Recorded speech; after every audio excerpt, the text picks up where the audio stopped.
ಹೇಮಾವತಿ ಡಿವಿಷನ್ಗೆ ನಮ್ಮದು ಆಲೆ 15-16 ವರ್ಷ 18 ವರ್ಷ ಆಗಿದೆ. 18 ವರ್ಷದಿಂದ ನಾವು ಇಸಾ ಕುಡಿಬೇಕಾಯ್ತದೆ ಸ್ವಾಮಿ. ಈಗ ಸರ್ಕಾರದವ್ರು ದುಡ್ಡು ಕೊಡ್ತೀನಿ ಅಂದ್ಬಿಟ್ಟು ನಮ್ಗೆ ದುಡ್ಡೇ ಕೊಟ್ಟಿಲ್ಲ, ನಮ್ಗೆ ಪೇಮೆಂಟು ಮಾಡಿಲ್ಲ, ನಮ್ಮ ಭೂಮಿನೂ ಕಳ್ಕೊಬಿಟ್ಟು ನಾವು ಇಲ್ಲಿ ಬಂದು ಸರ್ಕಾರದವ್ರು ತಾವು ಕುಂತ್ಕೊಂಡು ನಾವು ಏನು ಬಾಯಿ ಬಡ್ಕೋಬೇಕು ಅಂತ.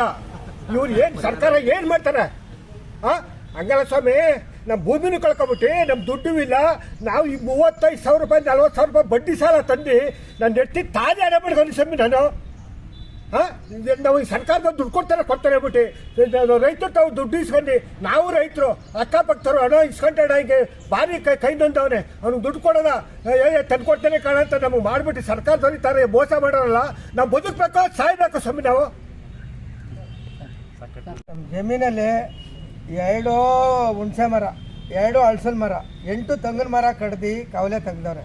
ಬೆಳ್ಳೆಕೆರೆ ಮೈನಾರು ಅದು ನಮಗೆ ದುಡ್ಡು ಬಂದಿಲ್ಲ, ಏನು ಬಂದಿಲ್ಲ. ನಂದು ಇರೋದು 15 ಕುಂಟೆ, 8 ಕುಂಟೆಲಿ ಕವಲೆ ಹೊಂಟೋಗದೆ. ಇನ್ನು ಇರೋದ್ರಲ್ಲಿ ನಾನು ಏನು ಮಾಡೋಕ್ಕಾಗೋದು? ಅದೊಂದು ಒಂದು ಸ್ವಲ್ಪ ಪರಿಹಾರ ಕೊಡೋಕ್ಕೆ ನೀವು ಮನವಿ ಮಾಡಬೇಕು ಅಂತ ನಾನು ಬೇಡ್ಕೊತೀನಿ.